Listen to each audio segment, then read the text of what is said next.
Setiap hari kita buang air kecil, tapi pernahkah kita bertanya, apakah cara kita melakukannya sudah benar?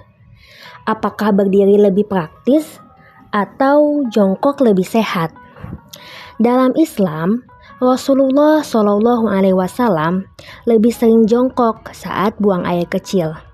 Apakah ini hanya soal adab atau ada hikmah besar di baliknya?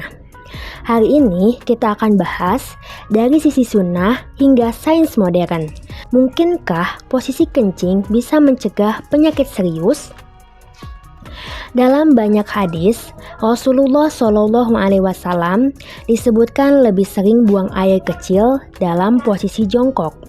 Salah satunya dari Sayyidah Aisyah radhiyallahu anha yang berkata, siapa yang mengatakan bahwa Rasulullah SAW pernah kencing sambil berdiri, maka janganlah kamu percaya.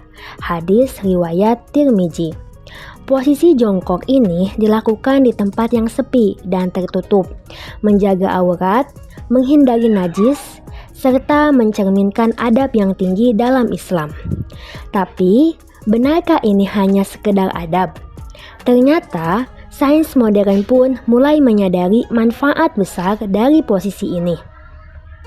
Secara anatomi, saluran kemih pria terdiri dari ginjal, ureter, kandung kemih, dan uretra. Ketika kandung kemih penuh, tubuh memberi sinyal untuk buang air kecil.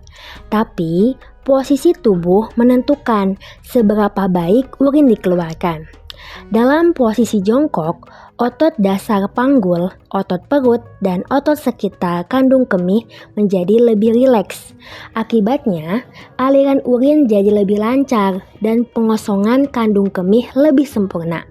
Sementara dalam posisi berdiri, sebagian otot tetap menegang.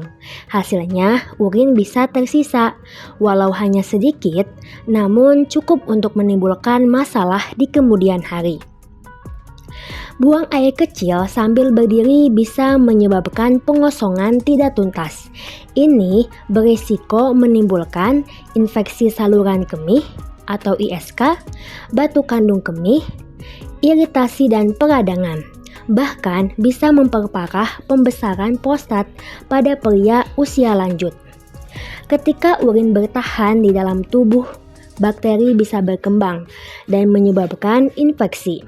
Dan jika dibiarkan, bisa merusak saluran kemih hingga ginjal. Satu kebiasaan kecil ternyata bisa berdampak besar pada tubuh. Lalu, apa kata dunia medis?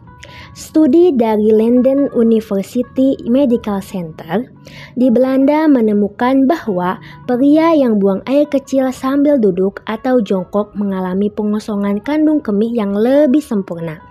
Studi lain dari Jerman menunjukkan bahwa posisi duduk atau jongkok meningkatkan kekuatan aliran urin dan mempersingkat waktu buang air kecil. Bagi pria dengan gejala gangguan prostat, posisi jongkok atau duduk bisa membantu meringankan gejala. Sains pun mulai membuktikan bahwa posisi ini bukan sekedar tradisi. Ini adalah cara alami tubuh untuk menjaga kesehatannya sendiri. Selain faktor kesehatan, posisi jongkok juga lebih bersih. Buang air kecil sambil berdiri dapat menyebabkan cipratan urin yang mengenai pakaian atau tubuh. Padahal dalam Islam, najis sekecil apapun bisa membatalkan wudu dan sholat. Dari sisi medis, cipratan ini juga bisa menyebarkan bakteri, terutama di toilet umum. Maka, posisi jongkok bukan hanya sehat, tapi juga menjaga kesucian diri dan lingkungan sekitar. Sungguh, adab dalam Islam memiliki hikmah dunia dan akhirat. Lalu, bagaimana dengan toilet duduk yang kini banyak digunakan? Apakah kita tetap bisa mengikuti sunnah ini? Tentu bisa, salah satunya dengan menggunakan footstool atau bangku kecil untuk mengangkat kaki saat duduk. Ini akan membantu posisi tubuh mirip dengan jongkok dan memudahkan pengosongan kandung kemih. Selain itu, kita bisa condongkan tubuh sedikit ke depan serta rileks saat buang air kecil. Tidak harus ekstrim, cukup dengan niat dan usaha untuk menjaga sunnah dan kesehatan.